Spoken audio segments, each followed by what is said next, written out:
Vijannavallabha Girivaradari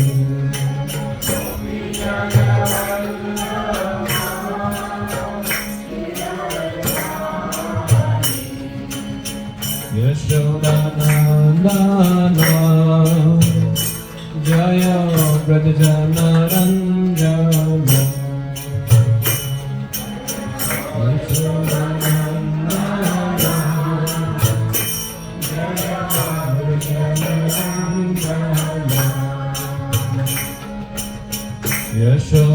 Yashodanandana Jaya Brajanaranjana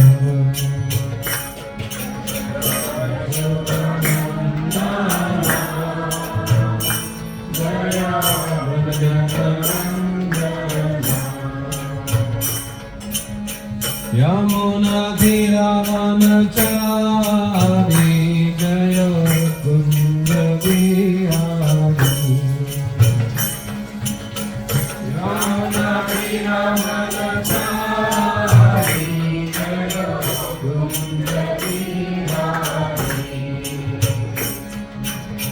Yamuna Dhiravanachari Jaya Kunda Vihari Yamuna Dhiravanachari Jaya Kunda Vihari Jaya Radha Madhava Kunda Vihari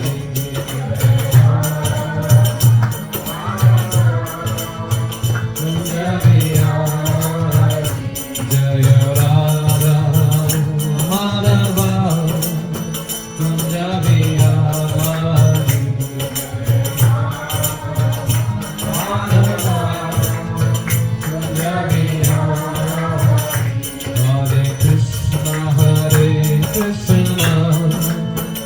Krishna Krishna Hare Hare Hare Rama Hare Rama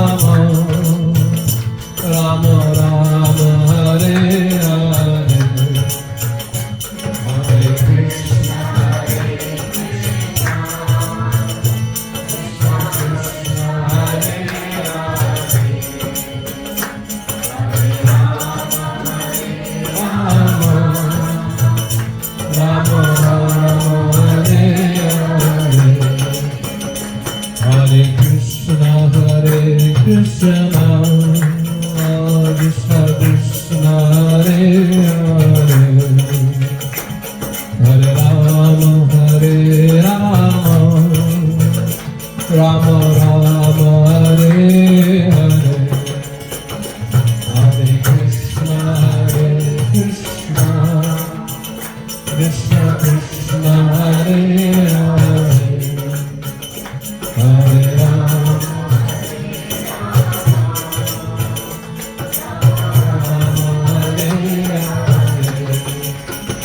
Hare Hare Krishna Hare Krishna Krishna Krishna Hare Hare Hare Rama Hare Rama Rama Rama Hare Hare Hare Krishna Hare Krishna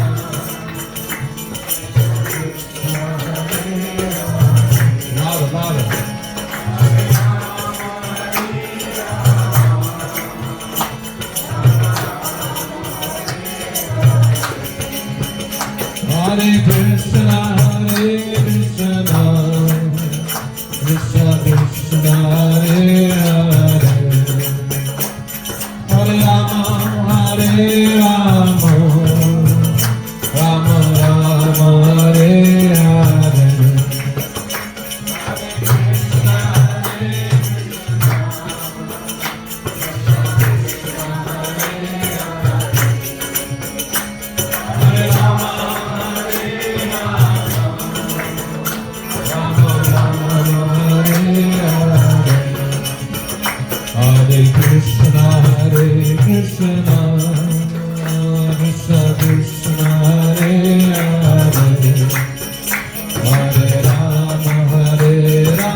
starts with Sanjaya. We read about it. Sanjaya said, can somebody read the first text? Directly the text of second chapter.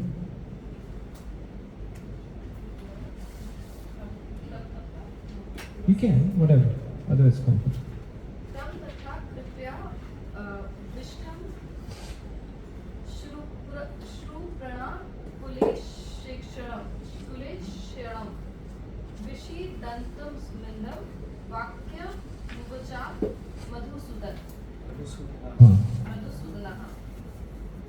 Seeing Arjun full of compassion, his mind depressed. Sanjay said, seeing Arjun full of compassion, his mind depressed, his eyes full of tears, Madhusudana Krishna spoke the following words.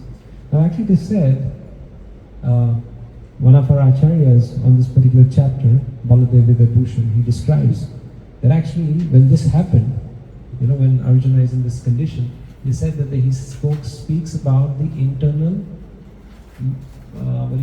condition or situation of Dhritarashtra, that he becomes very happy.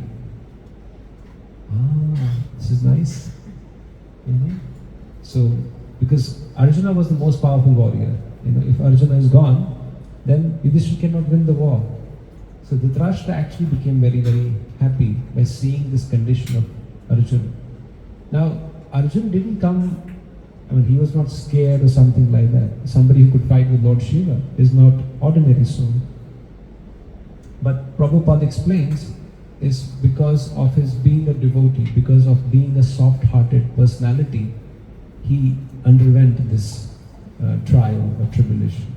And also because he is always with Krishna, how can he become under ignorance? But it is through Krishna only. Actually, Krishna, manifests it through Arjuna, so that he will ask these questions, so that Bhagavad Gita can come back again. We're going to do study this a bit more in the 4th chapter, when Arjuna asks, when was this knowledge given, and then Krishna will explain that how he had given it millions of years before to Vivaswan, to the sun god, and then how it has come.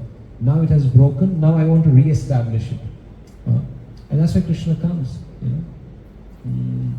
Dharma sansthapanarthaya, right? Sambhavami yuke. I come to establish dharma, establish the constitutional position of a living entity in this world. That's why Krishna comes. Then the second verse is actually very important, and that's where Krishna takes his position. I guess it's the first verse Krishna is speaking, is the second chapter. And we spoke about, Prabhupada beautifully explains, when Dhritarashtra is saying, what do we say? Dhritarashtra uvacha, Dhritarashtra said. Arjuna uvacha, Arjuna said, right? 4 characters, there are 4 characters in Bhagavad Gita, right? Dhritarashtra, Sanjaya, Arjuna and Krishna, right? But when it says Krishna, it doesn't say Krishna uvacha. So Vedvyas says, Shri Bhagavan uvacha. And last time we described those 6 qualities of what do you mean by Bhagavan? Like we say Dhanavan, right? Van means one who possesses, right? Bhagyavan, Dhanavan. Somebody who owns or possesses Dhan is Dhanavan, right? So like that there is Bhag. Bhag, according to Parashara Muni, he explains the 6 qualities which we talked about. Any super intelligent student of this class who remembers those 6 qualities? Bhavya says, B for Bhavya, B for beauty. Yes. What else? Huh? No, Aishwarya. You have to tell me the English word so that people understand. Fame, he said, fame. Beauty, fame. Strength, yes. As for Sumit Prabhu, as for strength. This is how you remember. What else? Renunciation. Opulence, what else? Knowledge. Knowledge also. So, knowledge, opulence, whatever, beauty, fame. So that's why in this world, whenever somebody has these 6 qualities, some jiva, many of the people, they represent the speck of particular aspect. Nobody has in full. You don't see Bill Gates as the wealthiest and he is the most beautiful, right? So he represents one aspect of Krishna. Somebody may be very beautiful. Sometimes you see some photographer clicks a picture of some Afghanistan lady, but she's very poor, but she's very beautiful, right? So the jiva gets attracted because actually this attraction is actually for Krishna. So wherever we see the spark of Krishna, we get attracted to that particular person, whoever represents that, right? So that's where Prabhupada establishes in the second verse itself. It's a very important, I think we did read it. I think let's read it again. Verse, paragraph number 1, 2, the last paragraph, third paragraph, sorry. Can somebody read that? 2.2. The Sanskrit verse. Third paragraph. Yes. It begins with the Sanskrit word, Bhagavan. The Sanskrit word Bhagavan explained by the great Louder. the founder of Vyasadeva. The Supreme Personality who possesses all riches, all strength, all fame, all beauty, all knowledge, and all renunciation is called Bhagavan. There are many persons who are very rich, very powerful, very beautiful, very famous, very learned, and very much detached, but no one can claim that he possesses all riches, all strength, etc. Entirely. Only Krishna can claim this because he is the Supreme Personality of God. No living entity, including Brahma, Lord Shiva, or Narayana, can possess opulence as fully as Krishna. Yeah, thank you. So, now, what to speak of a living entity, Prabhupada had explains not even Brahma or Shiva can claim that. So you see, Krishna was, when Narada Muni would visit Dwaraka, so he entered into the one of the palaces. So Krishna had 16,108 palaces. So he entered and he saw Krishna was joking with Rukmini. And he went to other one, Satyabhama, he was playing dice. Jamvanti, he was having some prasadam or something. So he was actually perplexed. So Krishna could expand himself. That's his opulence. He could expand the 16,108 forms. At the same time, he had that highest degree of renunciation of becoming a charioteer of Arjuna. Mahabharata explains how, last time I said that, how would Arjuna say to Krishna that he has to move left or to move right? Do you know that? How would he do? He would kick him. Because he was standing, right? He would kick him. So imagine you're driving a car, your child is in the back, right?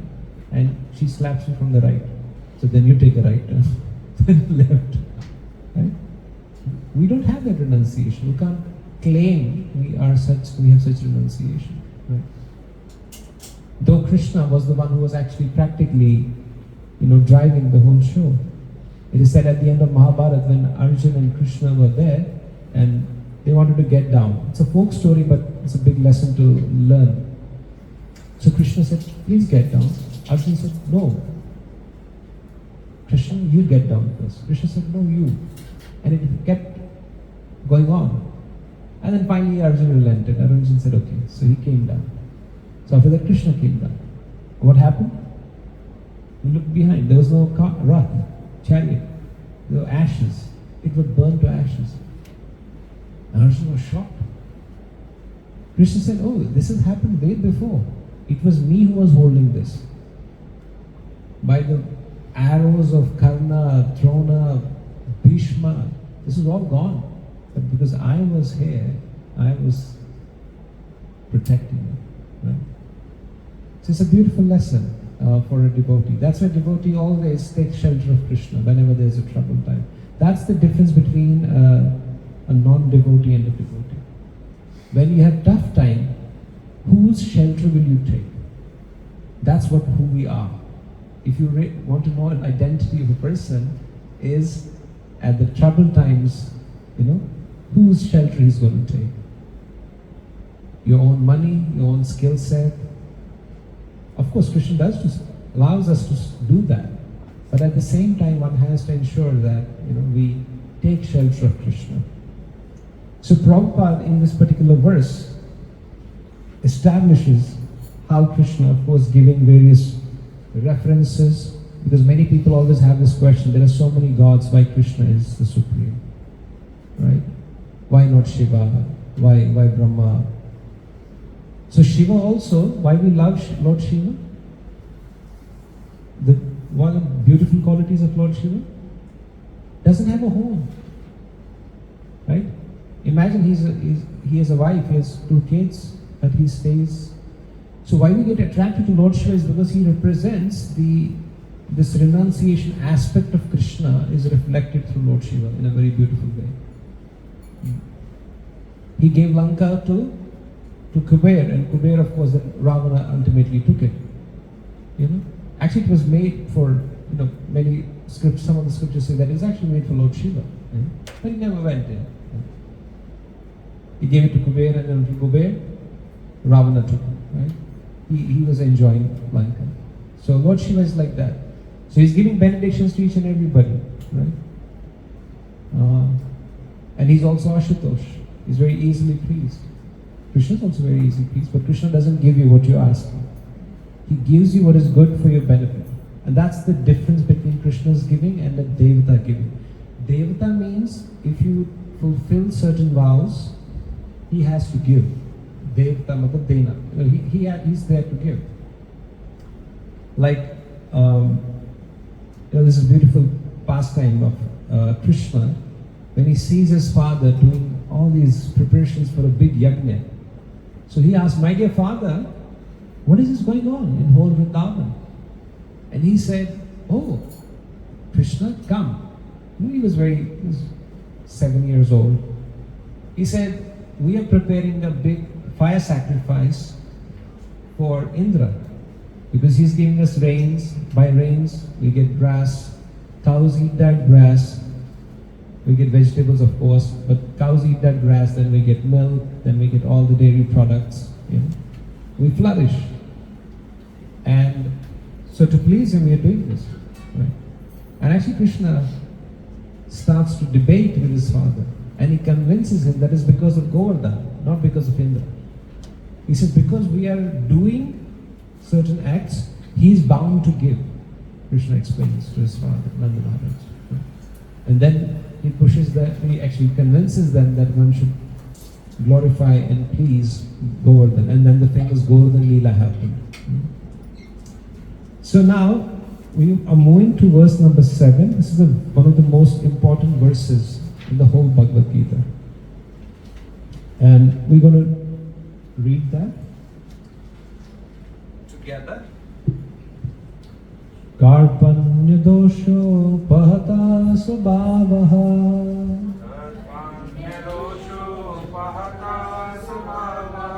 Prachami tom dharma sammura chetaha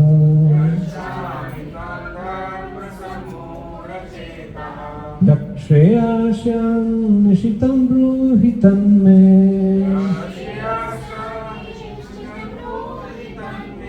Shishyasteham sadimam tvam prapannam.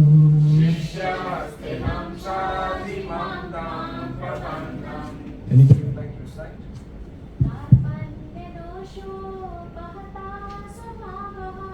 Karpanya dosho pata svabhavaha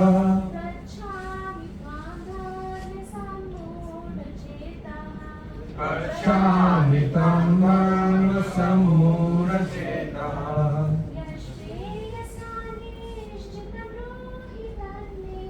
Yakshayashyam nishitam bruhitam me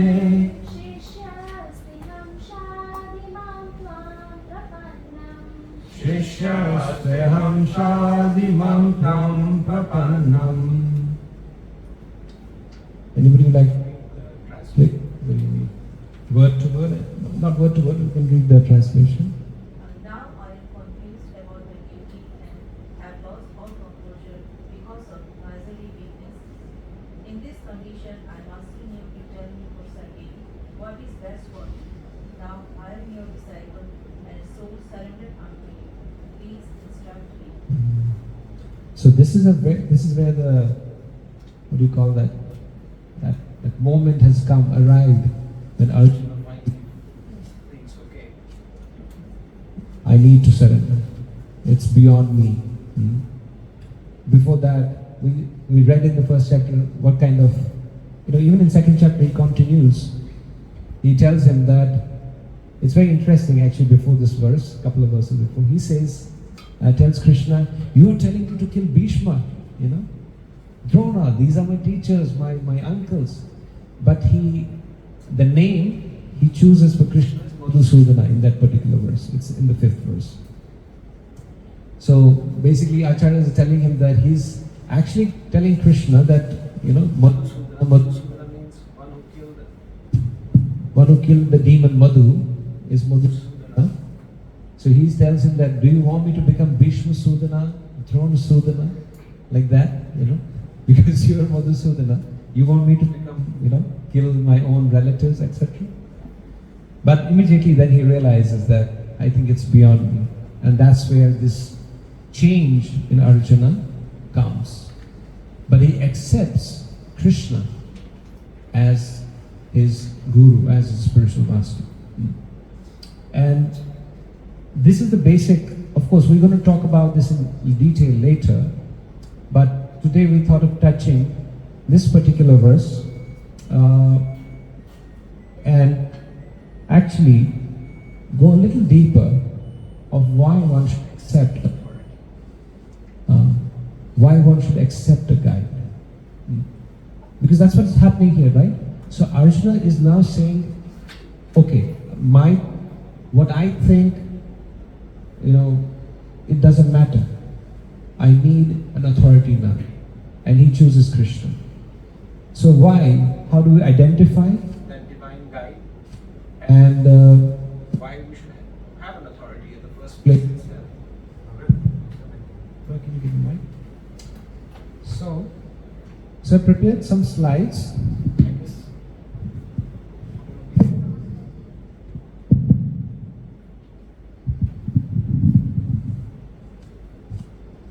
To keep it a little interactive, and if you have any comments, any queries in between also, please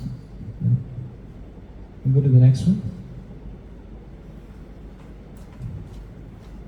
So Bhagavad Gita itself explains this in the 4th chapter. Tadvidi paranipatena pariprashnena sevaya. Oh, you want to pronounce that one? Tadvidi pranipatena परिप्रश्नेन सेवया आद्यक्षन्ति ते ज्ञानम् ज्ञानिनास्तत्त्वदर्शिनः. Navya, can you read?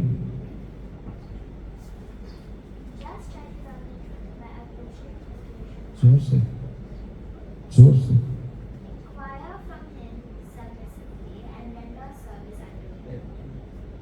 Give him a Self-reliant soul can impart knowledge unto you because they have seen. Yes. So who can give the truth to Arjuna? Who is known, like a teacher, right? When you read, so somebody reads computer science, electrical, so you study under someone who's a PhD in that, right? When you read the books, you first see the author and you see his qualification. A person who is a material science metallurgist will not read his book on computer science, right? Because he's done PhD somewhere else, his expertise lies somewhere else. So in the same way for spiritual science also, one has to figure out who is that real bona fide guru, whom do I have to surrender. But once you have it, Bhagavad Gita also explains this particular verse. What do you have to do after that? Challenge him? What do you do? So it says two things. Pariprashnena sevaya. You ask questions in a submissive mood and you serve also. Because it is through service, the science that comes to you, the jnana or knowledge, it becomes science. Jnana becomes vijnana by service. So if you have jnana, you add service to that, it actually becomes vijnana or realization. So in this particular verse, you go to the next slide, this is Brihad Aranyak Upanishad, one of the 108 Upanishads are there, but this is one of them. We use the word karpanya dosham, miserliness. So the root is krip or kripana. So it explains Upanishad that there are two kinds of people, kripana and brahmana. Brahmana doesn't mean just somebody having a thread. That's the normal connotation we have, right? We say Brahmana means somebody, who has a shikha, maybe some dhoti, has some thread, is a Brahmana, right? That's what we understand. But that's not the correct understanding, actually.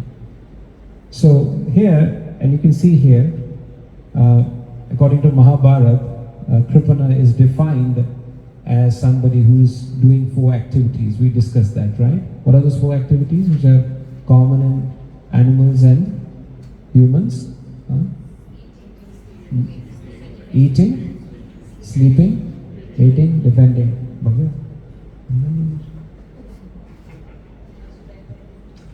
Okay, so Kripana is somebody like that. So somebody who's on a bodily platform, who thinks about his body, takes good care of his body. We had a session. We do go to these yoga clubs to do kirtan, and so I met some yoga teachers from Poland, and after the session, so they came and they're pretty happy, and they made a very important point. They were asking us to come to their yogashala in Singapore. They have, so they said most of the people they meet, they're purely on a body. They're talking only about physical level, about the body, how to keep body, this yoga, this pose, is purely on the physical level. But very few, he said, are actually trying to go a little deeper than the physical level. So I could understand that actually most of the people are on the Kripana level. How do I, eat, sleep, mate, defend, and just increase the standard of these. That's all. So today, you may go to some small time hotel. Next time, of course, your thing would be, to visit somebody, Taj, or I don't know what is Taj here. Whatever, that's the whole standard. But the problem is, the guy who's driving a two-wheeler doesn't ask the four-wheeler, are you happy? If he just does that, he will actually not aspire for that, right? I remember there used to be an ad many years back on television. So the father is taking the kids to school on a two-wheeler, and it's a signal or something, and there's a car that comes, and it's the kids' friends, and they do like this, hey, and he's also like, hey, and of course the father thinks, So before aspiring for that, all you need to do is ask this fellow, are you happy? Actually, his aspiration is even more. He wants Mercedes. If the Mercedes stops next, then he will also feel, right? So in one way, if you see, there's no point of, these endless aspirations, right? So actually, Kripana gets entangled in that whole thing throughout his whole life. And by the time he realizes, it's actually the end of life. Somebody was sharing a personal story with me. It's a very heart-touching story of a lady who was adopted by a family. And that family had no children. But once she got into the house, because maybe she was a very pure personality, the mother there bore children. And she got 2 more kids after. But she somehow treated her badly. What a shame, right? And throughout the life, she had a troubled life. But at the end of her life, this lady somehow, during her last illness, she kept asking forgiveness from her. But she herself felt that it was way too late. She said, now I'm dying. I'm on this hospital bed, but I'm trying to seek forgiveness. But the Brahmana is one who uses his intelligence to solve the problems of life.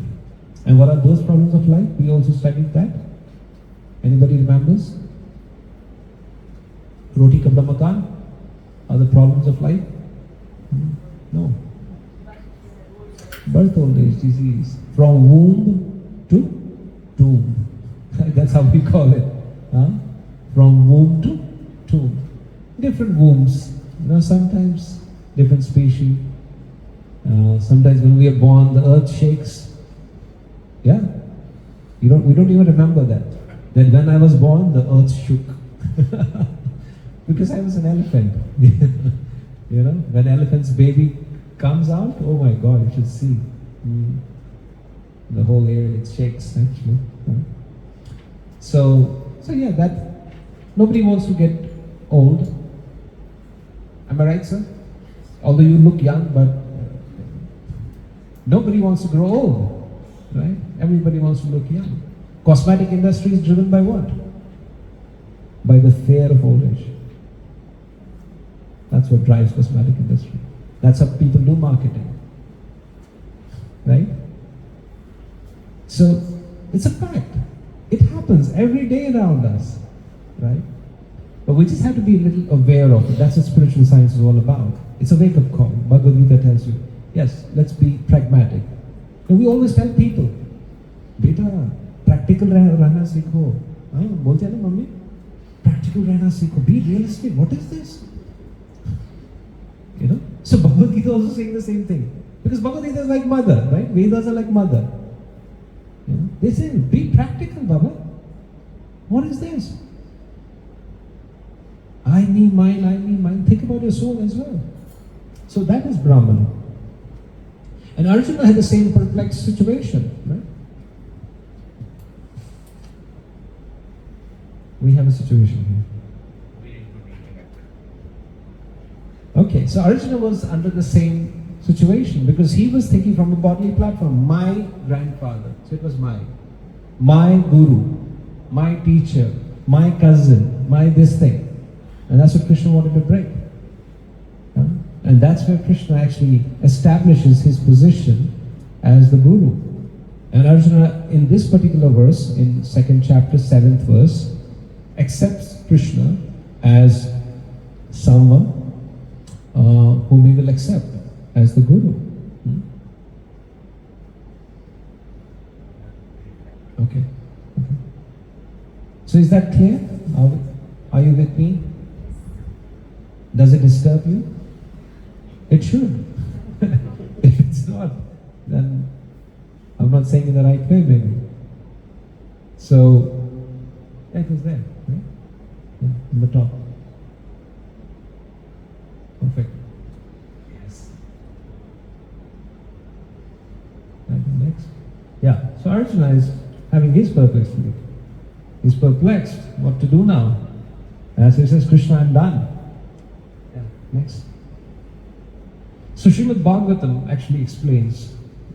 I don't know if you can see it, if somebody can read it. Maybe, sir, you can read it? The English directly. The human body which can reward all benefit in life is automatically obtained by the laws of nature, although it is a very rare achievement. This human body can be compared to a perfectly constructed boat, having a spiritual master as the captain.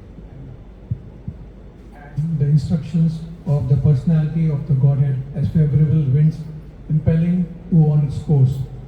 Considering all these advantages, a human being who does not utilize his human life to cross the ocean of material existence must be considered the killer of his own soul.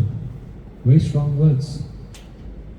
So the human form of life is said, otherwise people will say, okay, we are preaching to humans, why not animals? What happened to them? Right?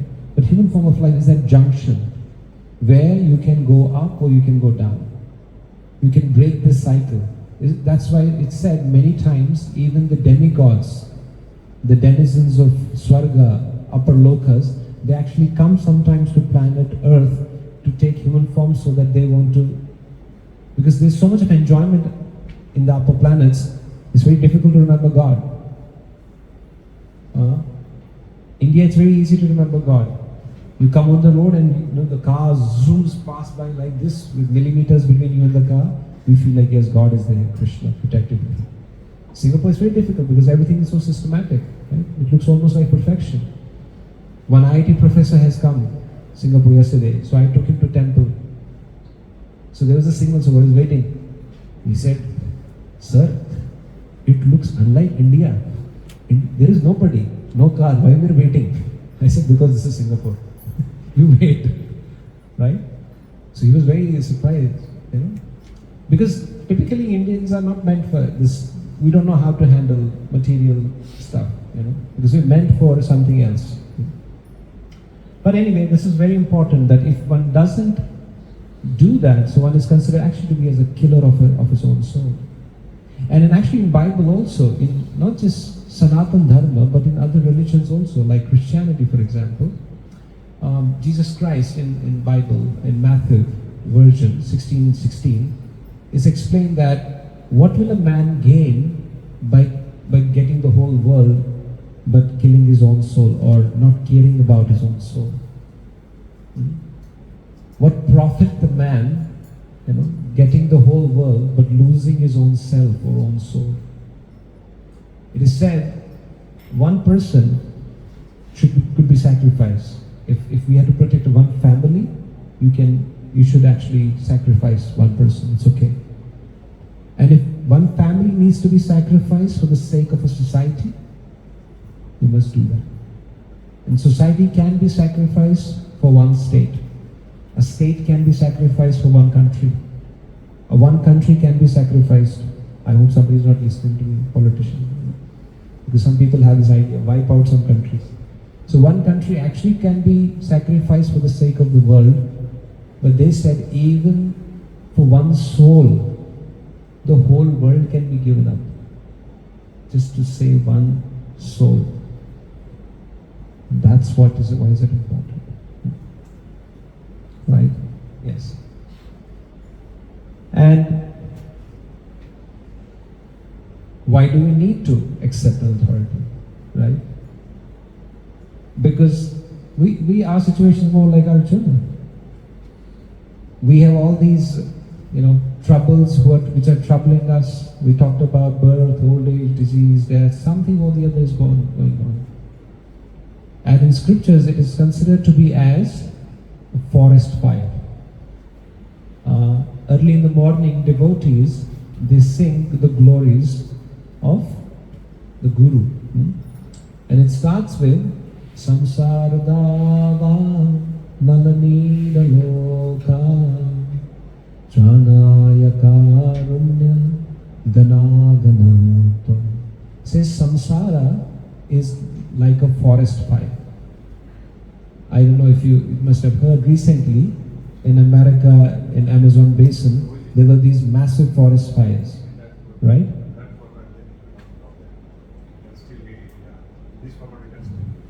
So, and they were raging on for months together, all these forest fires. And you see them every day in the news, and somebody may think, why are we not doing anything? You cannot do anything about them, am I right? Right? What is the only possibility by which you can stop forest fire? Do you know? There's only one way. The rain.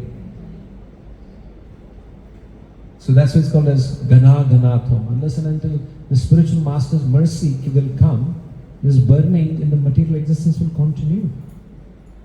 It's by the mercy of the spiritual master who acts as a rain, because this forest fire will not be controlled by any other means. One day, there was a magician. So he was traveling, very famous. So he came to see Prabhupada, our founder Acharya of the International Society for Krishna Consciousness. So he was showing some magic tricks to Prabhupada. He would take a coin and then the coin would disappear. And then would hold the hand near Prabhupada's ear and the coin would come. And Prabhupada was amused by it, of course. But devotees didn't like, of course, because Prabhupada was the guru, right? And he was doing this disappearing act and appearing act like that. So Prabhupada looked at him. Prabhupada said, can you make birth, old age, disease, and death disappear? And the magician actually, because he had a good background. He folded his hands, he bowed in front of Prabhupada, he said, "No, I cannot, but you can." Prabhupada said, "That's correct. That's right." So that is the real guru, who can make disappear this birth, old age, disease and death forever. That is why we need a guru. We can't do it on our own. Of course, the problems come without asking you, right? They don't ask you, "Okay, are you too much happy? So can I come? You have not been sick. When was the last time you flew? 2 years now, so I can come now." No, you don't. It just comes, right? The problems keep coming, and sometimes they keep coming so many at one time that you don't know what to do, actually. Actually, many devotees ask this question. Actually, I was about to take shelter of Krishna, but then another problem came. And while I was handling that, I decided now I will surrender to Krishna, but then the third one comes. So he said, I'm just fighting with problems only, right? Actually, Arjuna was doing some kind of similar situation. Yes? But sometimes it happens that you are already in the shelter of the God. You are praying actually, you are a devotee devotee, and then a lot of problems come in. And suddenly you feel, oh, why me? Because, I was always a good, devotee of yours, and then you have surrounded me with problems, and then how should I continue with it? And sometimes in anger, maybe, you say, okay, I don't want to do anything. So what should you do? Okay. Yeah, sometimes it does happen. The child behaves very nicely and still he gets one day bashing, right? And then he's inside the room. You are doing your cooking and all, but she's thinking, oh yeah, I behaved nicely. I'm a good girl. What happened? Yeah, sometimes Krishna has to teach us certain lessons and even test our faith, right? Krishna tests our faith as well. Like Pandavas, you see Pandavas' life? If the life of Pandavas was not like that, how many people would actually read Mahabharata? Look at Draupadi. Can you imagine that incident? It just rattles your soul to hear 5,000 years back. Even if this incident is today, 21st century, we kind of, where we don't appreciate women so much, but actually, in 5,000 years back, to disrobe a woman, it's unimaginable. It's even today unimaginable. So, but that's a faith. It's a test of faith. But Draupadi is glorified for that particular incident, right? Isn't it? Kunti. Look at Kunti's life, right? Devaki. In front of her eyes, her own brother comes, picks up her child, and smashes the child on a rock. Not once, not twice, not thrice, 6 times. She underwent that pain for what? She knew Krishna will come. She took all this pain for Krishna. And what did Krishna do? Krishna went to Yama. I want these 6 sons back. He bought all these 6 sons back. He said, yes, they are your kids. Yeah. That's so the nature of woman is you give woman pain, she will transform that into power. If she's guided by the right authorities, by the principles, Vedic principles. Kunti Maharani lost a husband, early age, 5 young kids. Madhuri said, I can't live, you take care of my 2 kids as well. She went with the husband. Again, this particular incident also smashes the sati system. Why didn't Kunti enter into prayer? No, it was always voluntary. But again, we used it in a different way. This particular incident actually smashes that whole idea, which people felt was a part of Vedic culture, and then Mr. Roy came and he established no against sati and all, right? No, she didn't do it. Madhuri said, I'm going to do it. So she said, okay, I stayed behind to take care of my kids, right? Kunti did that. Then what happened? We know. Bhima was poisoned. Lakshadra, they were trying to be killed by their own uncle who was supposed to protect them. Then 13 years of exile, right? Then they finally get something, Baba. Then during the war, 5 grandchildren are killed in sleep. What she had to go through the whole life. But you know what she prays when Krishna comes after the war? Krishna comes to Kurukshetra, to Hastinapur. Sorry. And when he's leaving back to Dwarka, do you know what the prayer of Kunti Maharani is? The beautiful prayer. What's that? Anybody remembers? Yes, exactly. Give me more problems. Because when we were in trouble, you were always there with us. So that's what Krishna, what he wants. So actually, you should ask. Of course, it's a very difficult prayer. I remember I learned a prayer one day, 2004. So I went to the temple, and I thought I have learned this prayer now. I should speak. I could not. I actually came out.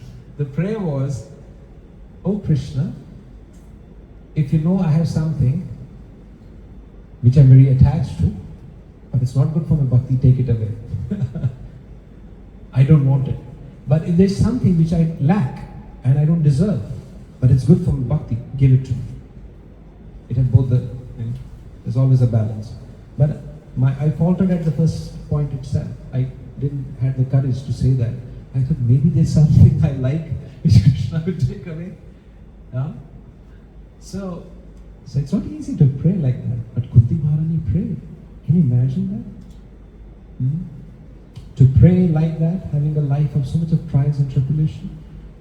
Normally somebody would say, Krishna, enough. At least now, relax. I'll visit the temple, I'll do some donation, I'll do charity also, I'll come to Bhagavad Gita class also. But please, yeah, these are important sometimes, those troubles. Yes. So, do we accept authority? We do. How many of you get into the buses here? How many of you use bus in Singapore? They're very nice. Not like Indian buses. You have been? Yeah? Okay. So what do? You just punch the card, right? Do you ask the driver, are you drunk? Do you have a fight with your wife today? Do you ask the driver, are you drunk? Do you have a driving license? Yeah, you accept his authority, right? You enter the airplane, do you go to the pilot, check the alcohol, breathe in the machine? Are you okay? No, we don't. We accept the authority, right? So it's not that we don't accept. The best example actually in this whole thing, is? Barber. So you are a barber, you see scissors and knives. Right? But we accept his authority, right? That he will keep us safe, it's okay, he's using the razor. Anything can happen. But we accept his authority. Yes. And the example Krishna sets by his own example. Right? He also accepts Guru. Otherwise somebody may say, he's God, why is he accepting Guru? He accepts Guru. Right? Ramchandra's Guru, Vasishtha. Krishna's Guru, Sandipani Muni. Their ashram is still there in Ujjain. You can visit actually. Yeah. That particular place where Krishna actually took education. Chaitanya Mahaprabhu, again, another form of Krishna in Kali Yuga, he also had a spiritual master, Ishvara Puri. Yeah, yes. You see those, what's it called, games? Some fake notes used to have in childhood. How many of you played with that? Monopoly or whatever. And sometimes you used to even buy notes also. Even the shopkeepers had notes. You could buy them, right? And you would keep in wallets. Have you kept or? You will definitely not know. Guaranteed. You're a digital world, kids. I'm talking about times when things were more. You had this money and all. We felt it's a lot of money, but it could purchase nothing. So if there is fake, okay, you may say he's a bogus guru. Okay, he's fake. What are you trying to say? One thing is, of course, this person is fake. But what else does it mean? It also means that there is something which is real. Exactly. That's why you're saying this is a fake note, right? You're saying this is a fake $100 note, which means there must be real. If this is counterfeit, there must be real one. So just by rejecting everything because it's fake, you must look for the real one. So the fake gurus, yeah, of course, they defy the Vedas. They say whatever you're doing. What's that? In Bengal, there was one guru who would say, whatever you want to do, you just do. Yeah. Whatever you want to do in your life. Or somebody may say, I am God, you are God. I saw one guru, he was saying, I am God, you are God. Let's come together and play. Oh, I said, okay, that's nice. And of course, they use a lot of word jaggery. And at the best, yoga can be just, as I said, physical exercises and this and that. But real meaning of actually yoga is actually to connect. It's not some gymnastics or something, which many of the people who went abroad and West and preached it like that. But now even West is waking up that yoga is actually much beyond that. Yoga actually means to connect with the Supreme. Like a fish. How do you make fish happy? By giving her a ride in a Ferrari. 2023 model. No, exactly. Or, nice condo or something like that. No. All she needs is water. So like that, the soul, Jiva, what we need is Krishna, the connection with Krishna. As soon as you connect with Krishna, the rest, everything that won't make much of a difference. It's difficult for us to understand right now. But once somebody reaches at this stage, it actually is a reality. So of course, imitation we call it. I think ladies will know it better. Imitation jewelry, right? That means it's real. Necklace, glasses.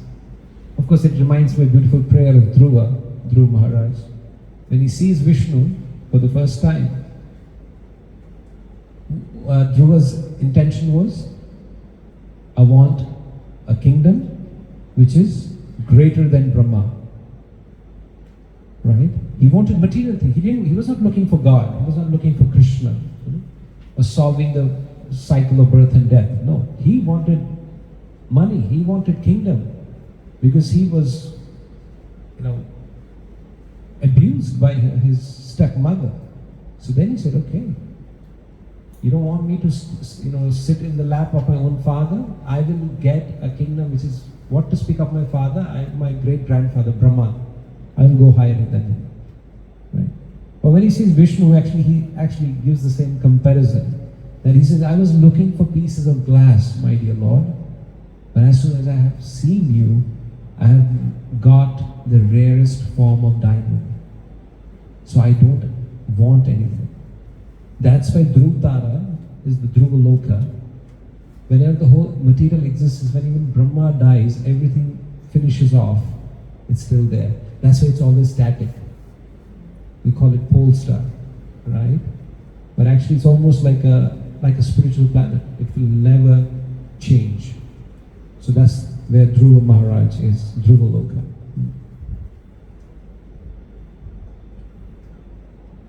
Of course that means, okay, there are fake gurus, but how about a real guru? What are his qualifications? Why Arjuna accepted Krishna as his guru, right? And that's very important to understand. So the qualifications of guru are, the first one is the most important. He must come in disciplic succession. He must have obtained his realization, or in a way spiritual degree, from a bona fide school. And scriptures talk about that there are 4 schools or 4 universities. Who are these? Shri Sampradaya. They call it a Sampradaya. Shri means Lakshmi. Exactly. So one is led by woman, lady. right? Lakshmi ji, Sri Sampradaya. Brahma, Brahma Sampradaya. Then we have Rudra by Shiva. Brahma is from Brahma, Rudra is from Shiva, and then there's Kumara Sampradaya, which is from the Chatush Kumaras, the 4 sons of Brahma. So anybody you hear talking about spiritual knowledge, this should be the first question you must ask. Which Sampradaya do you represent, sir? I can honestly say 90% of the people will fail here itself. Now, of course, the next question to your mind would be, how about you? Right? Yeah. So Bhagavad Gita, right after the introduction, you can see the whole parampara is given. From Krishna up to Srila Prabhupada. Prabhupada comes in the 32nd number in that. And like we all have Guru, so our Guru who is the disciple of Prabhupada, so he will be in 33rd, right? Like that. So it's right from Krishna, the whole lineage is actually given, disciple succession. That is Vedic technology, actually. Is the Guru tells to his disciple like that, but the whole parampara is there. And of course, he must have realized the conclusions of the Vedic scriptures, as it's described in the Bhagavad Gita 4:30.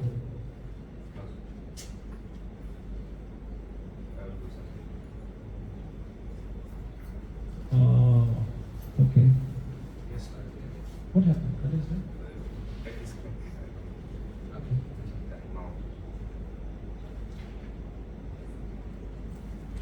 So, is there any comments, any queries till now? We will close it another 2 minutes. We have couple of slides more. Or any, yes. So until Karmanya Dosho, where Arjuna surrenders to Krishna, till then Krishna wasn't ready to give instructions. Only when Arjuna accepted, he became the Guru. Yes. Why was that? What is the main reason? Okay, so she's asking, he waited till this particular point of Arjuna surrendering unto Krishna.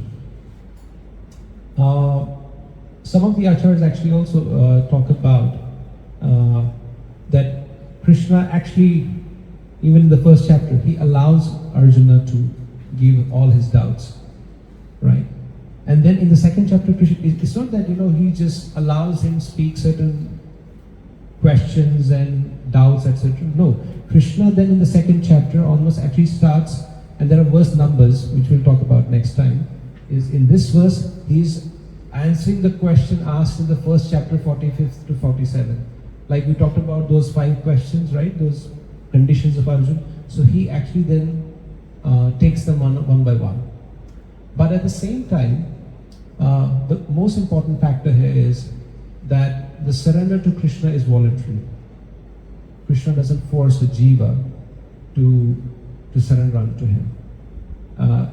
So it's voluntary. And because jiva is the representation of Krishna because we are part and parcel of Krishna, quantitatively, he's much more supreme. But we have the same qualities like Krishna. And one of the qualities is the free will. The jiva has the free will. Whether to accept Krishna or not accept Krishna, he has that free will. So it's by the free will, when Arjuna is using his own free will, accepting Krishna, that's where Krishna says, okay. And that's what happened with Draupadi, for example. So Draupadi, when she was using the free will to invoke Bhishma, to invoke Drona, Kripachari, then they didn't do anything. Then she looked at her husbands. And they kept their heads down because they were the servants of kind of lost to the Duryodhana, right? And in the end, it is said, she actually held the sari in her teeth. Yeah? So this is how ego can work, right? We're not saying that Draupadi is ego, but this is what happens with jiva also. Till at the end moment, we try, I will do it, I can do it. Dushasana had a power of thousands of elephants. How can a lady, right? She tried to handle this thing, but then she realized nothing doing, it's not happening. And she said, Krishna, like that. It is said, Again, a folk story, but something to learn. So Krishna was in Dwarka. But when this was happening, and Krishna is moving around like this, and Rukmini said, what happened? He said, Draupadi is being disrobed. She said, go right now on Garuda. He said, it's not fast. And she said, let's call Daruk. Daruk was a chariot driver of Krishna. He said, let's go on Daruk. You should go on Daruk, go quickly. He said, no, fast.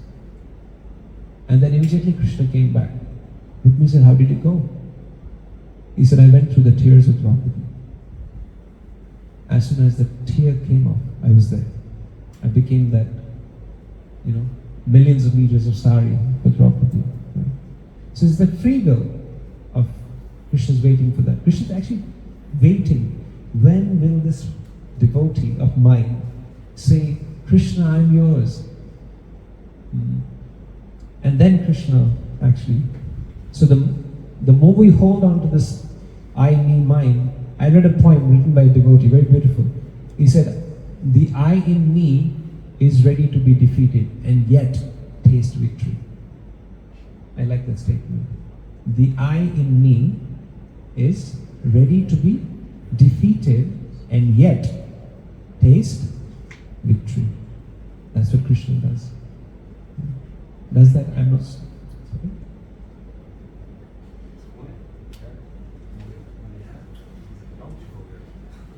Okay, I'm going to use the laptop. Sorry. Sorry. Sumit Prabhu has to buy a new TV. Thank you, bro. That's the bottom line. You're fighting for that. So the other qualifications I'm going to be a little quick. We should know the essence of the scriptures, not just a Sanskrit scholar. Sometimes we get very, of course, impressed by somebody using some Sanskrit and all. That's not important. Also, what is not important is that the race and the background or the color of the guru. We sometimes say, is he from India?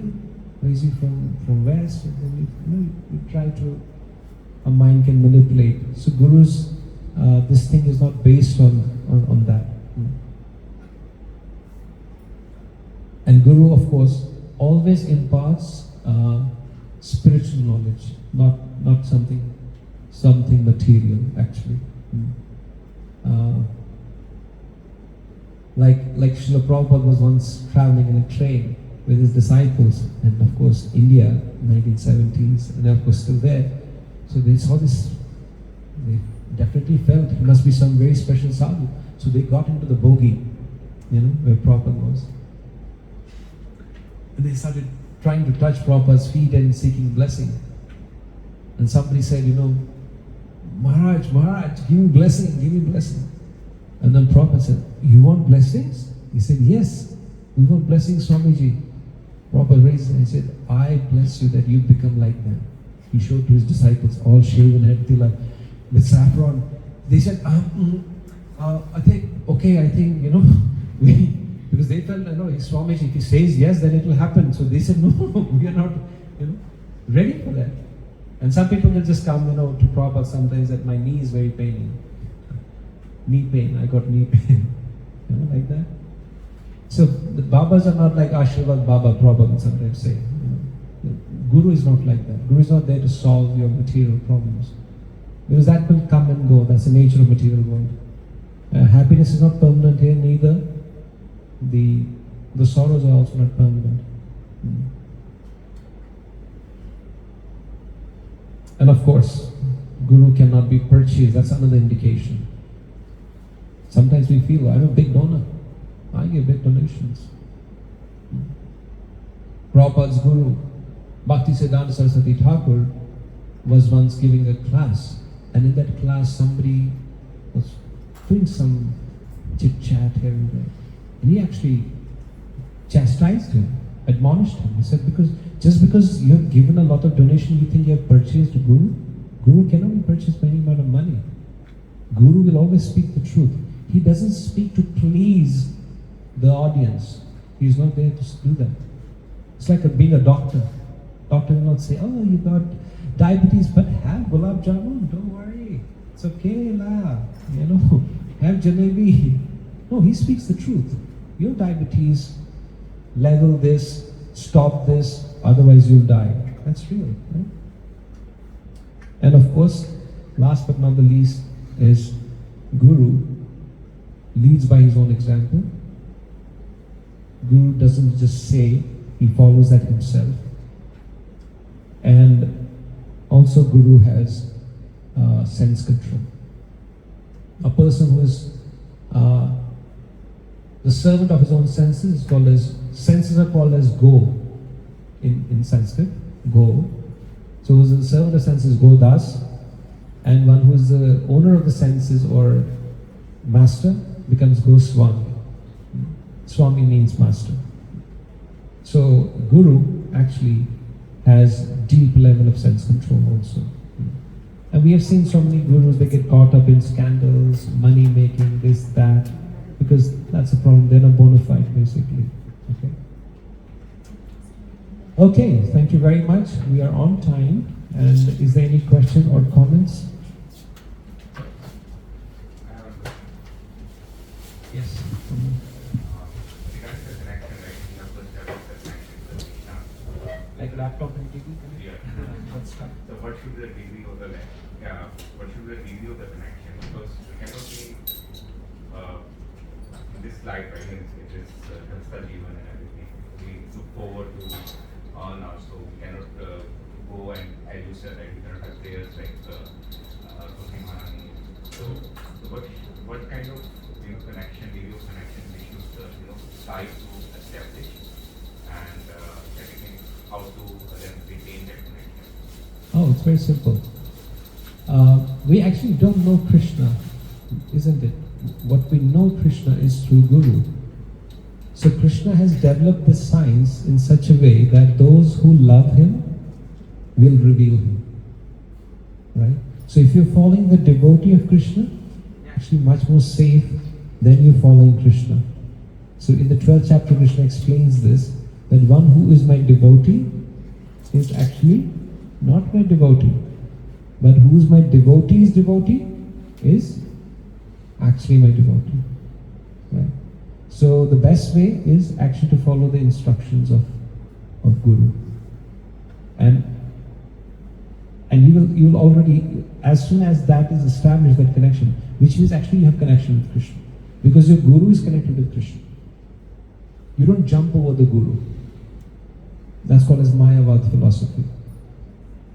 That philosophy means that you're my Guru, you now connected me, I can throw you off, I don't need you. Like you use a staircase, you got onto the window and then you kick the staircase. No, that's not spiritual science. You're always subservient to Guru and his instructions. And this hierarchy is also in the spiritual world as well. So just by following the instructions of Guru, you have the connection already, and you can feel it actually. That connection with Krishna. We can't establish connection with Krishna directly. Impossible. As I said, that's how Krishna set it up. Those who love him will reveal him. Was that Hindi में एक कहावत है, भक्ति भगवान से नहीं मिलती, किससे मिलती है? भक्त से, through a devotee, through a pure devotee, which means Guru.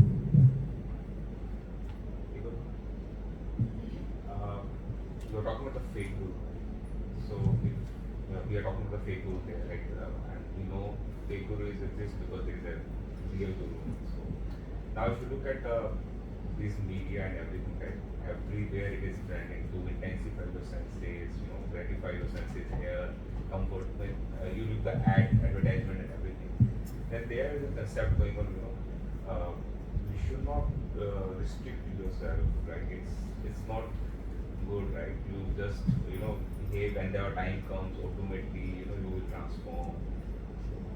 So that is the question. How to. This is the concept, right? They're running in the minds, right? Because there are a lot of sense gratification, opportunities are there, and at the same time there is kind of instructions, messaging around. You should not do this. You should not. It's a totally opposite what we are saying. So you have to understand the what the world has to offer to our senses is actually something which is very limited. The capacity of the senses is actually unlimited. But as soon as you got into this body, that's a problem. What is that in economics? Anybody economics? Student here? Finance, economics. Law of diminishing. What's that? Law of diminishing returns. Law of diminishing returns. I want a gulab jamun. I love gulab jamun. And sometimes you have this craving. I've never felt it, but I keep people telling me I got this craving. I want it now, you know. One day I was in office, one lady came to me, she said, do you have a chocolate? Do you have a chocolate? And it's just something like asking medicine, you know, like somebody's dying. I said, no, what happened? She was not even able to tell us. She said, I got this craving, I need something. Oh, I said, hota hai kya? You know? So, now if you have a craving for gulab jamun or something, some secrets are being shared right now, it just looks like, or being revealed. So, but if you have that gulab jamun, have 1, have 2, have 3, have 4, the 5th one, 6th, 7th, after some you'll say, enough. The same item you were yearning for 5 minutes before, now you hate it the most maybe. Right? You can't take it. And that's the problem. So even if they are advertised, but there's a mismatch here. The gateway has a limitation, but the senses don't have. And that's where spiritual senses, that's why, like, you see some people in our movement, they've been chanting for 50 years, maybe 3-4 hours every day, minimum. How is that possible? Same mantra. So I met this during our session last week. There was this lady from Argentina, she had come. She said, we've been chanting one mantra for 1 hour. I said, yeah, more than 1 hour, yes. So do you have any other mantra? I said, no. I said, well, there are, of course. And we explained various other mantras to her. And why Maha Mantra? I said, this is Maha Mantra. But that's where she was surprised. She said, I didn't feel it like for 1 hour. We're chanting the same mantra. And imagine people chanting the same mantra for 4 hours every day for 50 years, 60 years. And they want to chant more. That's spiritual science. That's spiritual, what do you call that? Satiation. There's no satiation. It goes on continuously. Anandam buddhi vardhanam pratipadam purnamritas aswadam. You can keep having that bliss on and on, infinitely, through the spiritual senses. Is that something? Any comments also? Any would like to share something, some of your experiences? I think I'd be interested to hear that.